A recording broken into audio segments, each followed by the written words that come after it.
আসসালামু আলাইকুম। High brilliant student, কি অবস্থা সবার? আশা করি সবাই অনেক ভালো আছো। তো আজকে তোমরা আজকে আমরা যে ক্লাসটা নিব এটা হচ্ছে 2027 ব্যাচের স্টুডেন্টদের জন্য, অর্থাৎ ভোকেশনাল 2027, অর্থাৎ বর্তমানে যারা এখন ক্লাস 10-এ আছে। হ্যাঁ, অর্থাৎ বর্তমান তুমি ভোকেশনালে ক্লাস 10-এ আছো, তোমাদের জন্য আমার এই ক্লাসটা। দেখো, তোমাদের পরীক্ষা কিন্তু আমাদের মাননীয় শিক্ষামন্ত্রী এহসানুল হক মিলন স্যার অলরেডি বলছে তোমাদের এসএসসি 26-এর এসএসসি কিন্তু হয়ে যাচ্ছে। হ্যাঁ, এরপরে 2027 সালের 27 ব্যাচের এসএসসিটা কিন্তু উনি 26-এর ডিসেম্বরের মধ্য থেকে শুরু করে দিবেন ইনশাল্লাহ।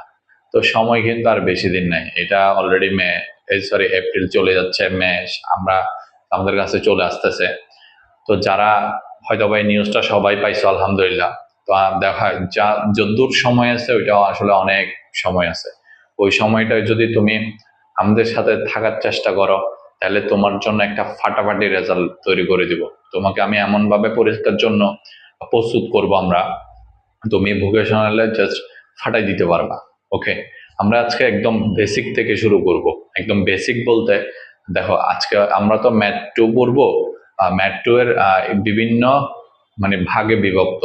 একটা হচ্ছে বীজগণিত অংশ, একটা জ্যামিতি অংশ, একটা হচ্ছে তোমার পরিমিতি অংশ, আর একটা হচ্ছে পরিসংখ্যান অংশ। হ্যাঁ, তো যারা জানো তারা দেখছো আমাদের আমাদের তোমরা যারা ক্লাসটা করতেছো 27 ব্যাচের, তো তোমাদের জন্য আমাদের 26 ব্যাচের পরীক্ষাতে আলহামদুলিল্লাহ আমাদের প্রতিষ্ঠানে এখান থেকে আমাদের যে কোর্সগুলো যারা করছে বা আমাদের সাজেশন নিয়ে যারা পড়ালেখা করছে, আমাদের এখানে আমাদের শিটগুলা যারা নিছে তারা কিন্তু অত্যন্ত ভালো একটা পরীক্ষা দিচ্ছে আলহামদুলিল্লাহ।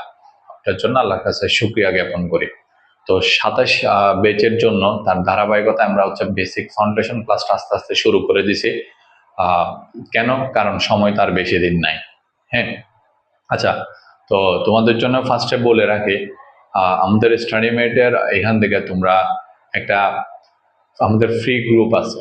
তোমাদের 27 ব্যাচের জন্য একটা ফ্রি ব্যাচের গ্রুপ আছে, তোমরা চাইলে ওই গ্রুপে জয়েন থাকতে পারবো। ওই গ্রুপে জয়েন থাকলে তোমার আসলে সুবিধাটা কি হবে, ওই গ্রুপে যদি জয়েন থাকো তাহলে তুমি সবসময় আমাদের ইউটিউবের যত ক্লাস থাকবে 27 ব্যাচের এগুলো খুব দ্রুত পাই যাবা, শীটগুলো পাই যাবা। তারপর হচ্ছে তোমার কারিগরি শিক্ষা বোর্ডের যত নিউজ আছে আপডেট সবকিছু পাবা, তাতে এটা হচ্ছে ভোকেশনাল নিয়ে। ওকে, তুমি যদি চাও তাহলে ইনশাল্লাহ এটা মানে আমাদের সাথে কন্ট্যাক্ট করবা, ওইখানে আমাদের ম্যানেজমেন্ট থেকে তোমাকে গ্রুপে অ্যাড করে দেবে ইনশাল্লাহ।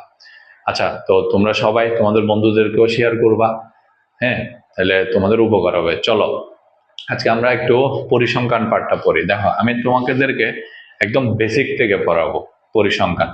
তো পরিসংখ্যানে আসলে আমাদের হচ্ছে তিনটা লাগে। হ্যাঁ, কেন্দ্রীয় প্রবণতা আমরা ফার্স্টে পড়বো, মানে পরিসংখ্যানে আমাদের 6 থাকবে। তো আমরা আজকে পড়বো হচ্ছে কেন্দ্রীয় প্রবণতাটা। বুঝছো? আমি এখানে লিখি, দেখো এটা হচ্ছে আমাদের কেন্দ্রীয় প্রবণতা। কেন্দ্রীয় প্রবণতা মানে বুঝো, কেন্দ্রীয় প্রবণতা মানে হচ্ছে অর্থাৎ কেন্দ্রের দিকে কোনো কিছু পুঞ্জীবিত হওয়া, মানে একই সাথে চলে আসা, এই কেন্দ্রীয় প্রবণতার মধ্যে আসলে এটা আমরা এখান থেকে পড়বো হচ্ছে। দেখো, এটা হচ্ছে গাণিতিক, ঠিক আছে, গাণিতিক পদ্ধতিতে, এটা হচ্ছে গাণিতিক পদ্ধতিতে সংক্ষিপ্ত গড়। ঠিক আছে, সংক্ষিপ্ত গড় আমাদের পরীক্ষার জন্য যা লাগবে এগুলো আমরা পড়বো। এরপরে হচ্ছে আমরা পড়বো হচ্ছে মন্তক। ওকে, এরপরে হচ্ছে আমরা পড়বো হচ্ছে প্রচুরক।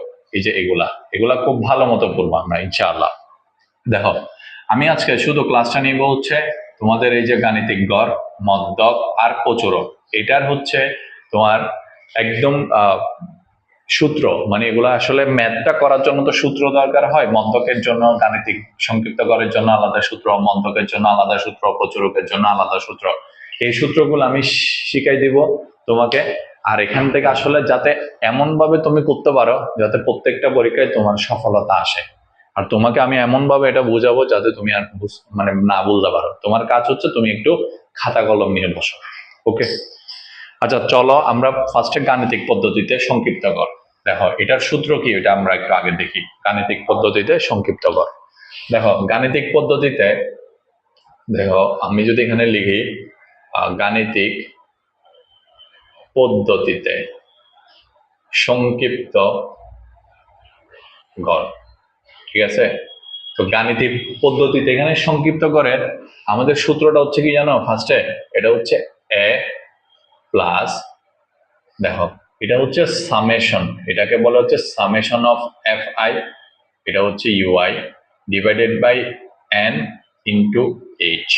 বুঝতে পারছি? তাহলে এ প্লাস সামেশন, সামেশন মানে হচ্ছে দেখো এটা কিভাবে দিচ্ছি, এই যে এইভাবে দিবা, এরপরে এই যে এখান থেকে এখান থেকে এখান থেকে এটা এটা এটা হচ্ছে summation of F I UI, ঠিক আছে, F I UI divided by N into H. আমরা এটা পারবো ইনশাল্লাহ, ঠিক আছে।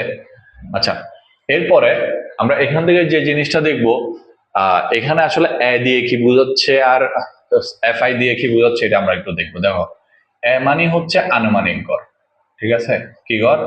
আনুমানিক গড়, আনুমানিক গড়। আচ্ছা, এ মানে যে আনুমানিক গড় আছে এটা পাবো থেকে, এটা পাবো হচ্ছে মধ্যমান থেকে, অর্থাৎ মধ্যমান, মধ্যমান হতে পাবো। মাথায় রাখো, এগুলো কিন্তু তোমাকে আমি বেসিক ভাবে বুঝাচ্ছি। আনুমানিক গড়টা কোত্থেকে পাবো? মধ্যমান থেকে পাবো। আচ্ছা, এফ আই মানে হচ্ছে গণসংখ্যা, গণসংখ্যা যেটা কোশ্চেনে দেওয়া থাকবে, এটা কিন্তু কোশ্চেনে দেওয়া থাকবে। আচ্ছা, ইউআই মানে হচ্ছে ধাপ বিচ্যুতি, ঠিক আছে, ধাপ, এটা হচ্ছে ধাপ বিচ্যুতি। ধাপ বিচ্যুতি মানে হচ্ছে দেখো ধাপ বিচ্যুতিটা কিভাবে বের করতে হয়, এটার একটা সহজ প্রক্রিয়া আছে, এটা আমরা ম্যাথ করানোর সময় এটা করাবো, জাস্ট একটু মাথায় রাখো। ইউ মানে হচ্ছে ধাপ বিচ্যুতি, ওকে।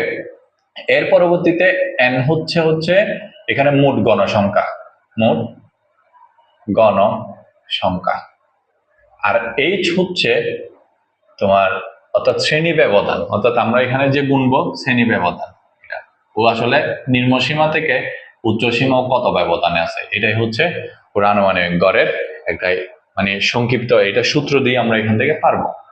আচ্ছা, এবার আমি তোমাকে জাস্ট ম্যাথ করাবো, আমি জাস্ট তোমাকে বলি এখানে আসলে গণসংখ্যা নিবেশন সারণী দরকার হয় আমাদের, ঠিক আছে, গণসংখ্যা নিবেশন সারণীর দরকার হয়।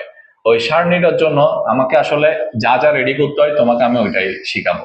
দেখো প্রথমে দেওয়া থাকবে কিন্তু শ্রেণী ব্যক্তি, কি দেওয়া থাকবে? প্রথমে দেওয়া থাকবে হচ্ছে শ্রেণী ব্যক্তি, শ্রেণী ব্যক্তি মানে হচ্ছে এই যেটা একদম প্রশ্নের উপরে দেওয়া থাকবে। এরপরে দেখো গণসংখ্যা, এরপরে কি? গণসংখ্যা, এটাও কিন্তু প্রশ্নের উপরে দেওয়া থাকবে, ঠিক আছে। এরপরে দেখো মধ্যমান, এরপরে কি তোমার বের করতে হবে হচ্ছে মধ্যমান, ঠিক আছে, কি বের করতে হবে? মধ্যমান। তাইলে এই যে দেখো এটা, এরপরে হচ্ছে তোমার বের করতে হবে হচ্ছে ধাপ বিচ্যুতি, ধাপ বিচ্যুতি, ঠিক আছে। এরপরে তুমি এখান থেকে ওই যে এফ আই ইউআই ওইটা নিয়ে যাবা, ঠিক আছে। আচ্ছা, এখান থেকে দেখো আমি তোমাকে জাস্ট এখানে কিন্তু কোনো মান বসাচ্ছি না, জাস্ট তোমার মাথায় এটা রাখতে পারো, একটা দুইটা তিনটা চারটা এটা, আচ্ছা এগুলো একটু বসাই। এটা হচ্ছে এফ আই, এটা হচ্ছে এটা হচ্ছে এ, সরি এটা হচ্ছে এক্স আই, মধ্যমান হচ্ছে এক্স আই, আর এটা হচ্ছে ইউআই, আর এটা হচ্ছে এফ আই, আর এটা হচ্ছে ইউআই।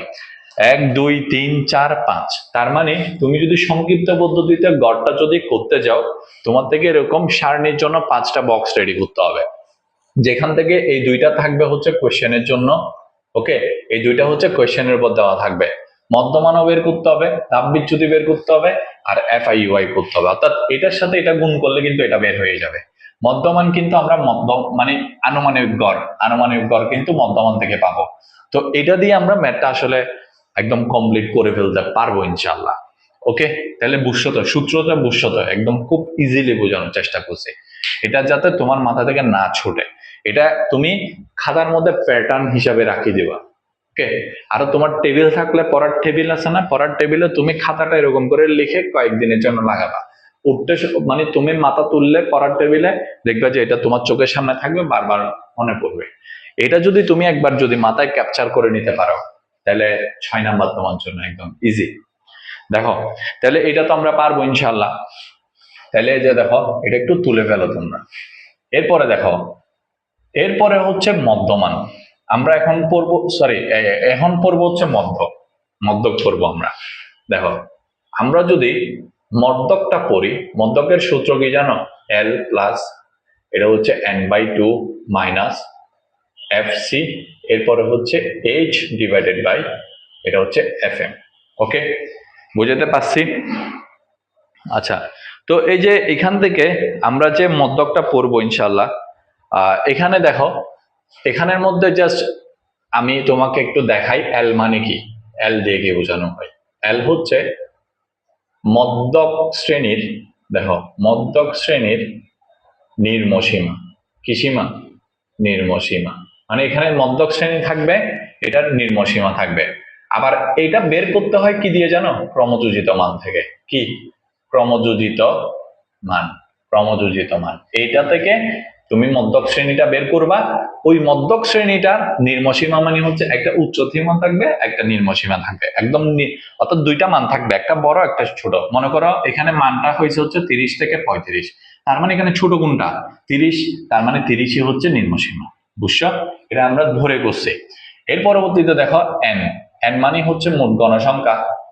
মোট গণসংখ্যা, এটা গুনতে হবে আর কি আমাদের, মানে এটা আমরা পাই যাবো, এটা প্রশ্ন থেকে পাবো। n/2 মানে 2 দিয়ে ভাগ করলে যা আসে। দেখো এফসি মানে হচ্ছে মধ্যক শ্রেণীর, দেখো মধ্যক শ্রেণীর পূর্ববর্তী, কি বর্তী? পূর্ববর্তী ক্রমযোজিত মান। কি মান? ক্রমযোজিত মান। দেখো এর পরবর্তীতে এইচ মানে হচ্ছে শ্রেণী ব্যবধান। এইচ মানে হচ্ছে শ্রেণী ব্যবধান, শ্রেণী ব্যবধান যেটা আছে ওইটা। আর এফ এম মানে হচ্ছে মধ্যক শ্রেণীর, এটা হচ্ছে মধ্যক শ্রেণীর মধ্যম, মানে একদম গণসংখ্যা, মধ্যক শ্রেণীর গণসংখ্যা। ওকে, দেখো তাহলে এখানে এই যে এই মানগুলোর জন্য এগুলা মাথায় সেট আপ করো। এল মানে L plus n/2 minus F C into H divided by F M. এখানে কিন্তু আবার এইচ এ অনেকে কি করে, অনেকে ভুল করে। ভুলটা কি হয় জানো? এখানে সব ঠিক থাকে, তোমার এটাতে তুমি ভুল করার চান্স আছে। অনেকে H F divided by H দিয়ে দেয়, F M divided by H দিয়ে দেয়। এটা কিন্তু হবে না, এটা কিন্তু ভুল, এটা হবে H divided by F M. তাহলে এটা বুঝাইতে পারছি। তাহলে এবার আমি তোমাকে সারণীটা আসলে কিভাবে হয় এটা একটু বুঝাই। দেখো সারণীর হচ্ছে আমাদের এখানে প্রথম হচ্ছে শ্রেণীব্যাপ্তি। তো এগুলো হচ্ছে কোশ্চেনে দেওয়া থাকবে, শ্রেণীব্যাপ্তি। ওকে, এর পরবর্তীতে দেওয়া থাকবে হচ্ছে গণসংখ্যা। কি দেওয়া থাকবে? গণসংখ্যা। ঠিক আছে, তোমার আলাদা করে এখানের জন্য কি বের করতে হবে জানো? ক্রমযোজিত মান। ক্রমযোজিত মান, ঠিক আছে, ক্রমযোজিত মান। দেখো তাহলে এবার হচ্ছে আমরা এখান থেকে পারি যাব। এটা হচ্ছে আমাদের একটা গণসংখ্যা নির্বাচন সারণী। আমার শুধু এই দুইটা কিন্তু কোশ্চেনের উপর দেওয়া থাকবে ইনশাল্লাহ। এগুলো কোশ্চেন থেকে দেখে দেখে বসাবা, জাস্ট ক্রমযোজিত মানটা তুমি বের করে আনবা আর কি। বুঝছো? তাহলে এটা দিয়ে আমরা কি মধ্যকটা বুঝে ফেলছি। এগুলো যখন ম্যাথ করাবো এগুলো আরো ক্লিয়ার হবে। এগুলো জাস্ট তোমাকে আমি দিচ্ছি যাতে তুমি নোট করে রাখতে পারো, এখান থেকে তোমার আসবে ইনশাল্লাহ। দেখো এর পরবর্তী, তাহলে এটা মুছে দিচ্ছি। দেখো এখন আমরা পড়বো হচ্ছে প্রচুরক।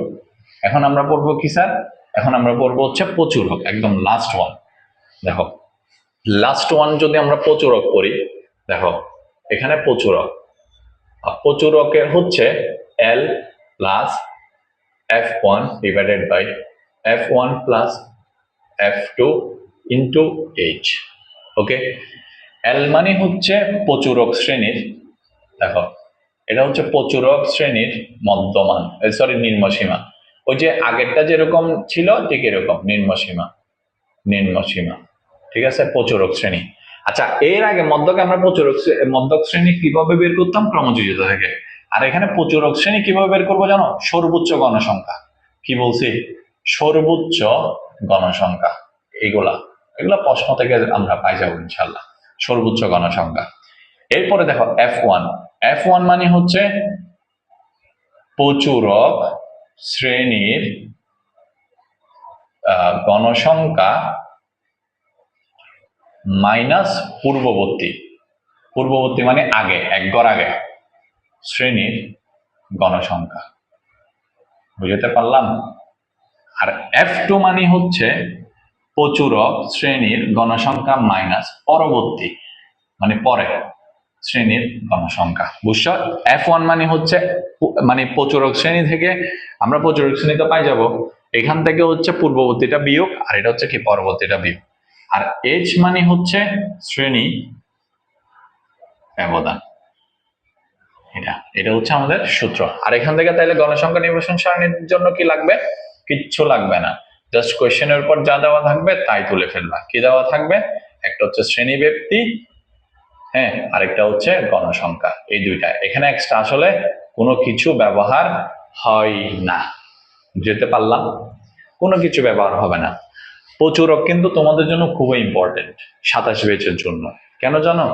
কারণ প্রচুরক 26 ব্যাচে কিন্তু আসেনি, 26 ব্যাচে মন্দক আসছে, আর তোমাদের জন্য প্রচুরক আসার সম্ভাবনা অনেক বেশি।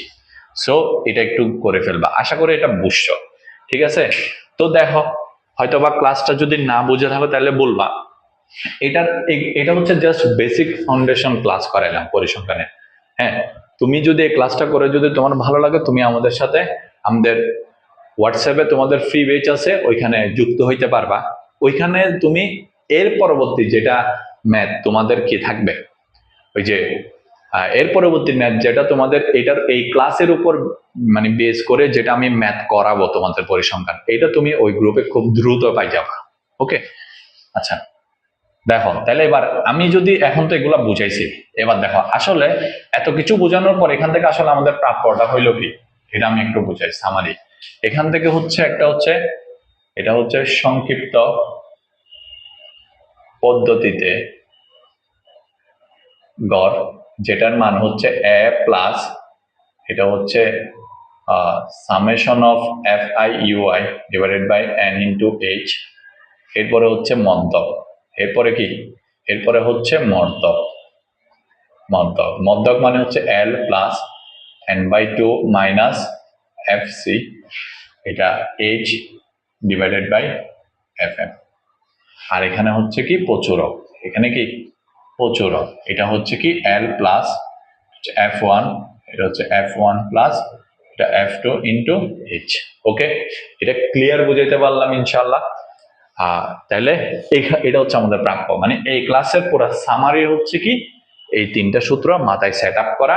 তোমার কিন্তু এই দুইটা খুবই ইম্পর্টেন্ট তোমার জন্য, একটা হচ্ছে গড় আর একটা হচ্ছে প্রচুরক। কেন খুবই ইম্পর্টেন্ট? কারণ 26 ব্যাচে মন্তক অলরেডি চলে আসছে, তো আসার সম্ভাবনা কমে গেছে এটা, কিন্তু তাও পড়ে রাখবা। আর প্রচুরক আর সংক্ষিপ্ত পদ্ধতি তোমার জন্য খুবই ইম্পর্টেন্ট। ওকে, আর তুমি যদি 27 ব্যাচের হয়ে থাকো তাহলে তুমি খুব দ্রুত এই ক্লাসগুলো তোমার বন্ধুদেরকে শেয়ার করো। আর এই ক্লাসের যে বেসিসে যে ম্যাথগুলা করব, ওইগুলোর ক্লাসটা তুমি খুব দ্রুত পাওয়ার জন্য আমাদের ফ্রি ব্যাচের গ্রুপে জয়েন হয়ে যাও ইনশাআল্লাহ। ঠিক আছে, তাহলে তোমাদেরকে পরবর্তী ক্লাসে দেখা হবে। আসসালামু আলাইকুম।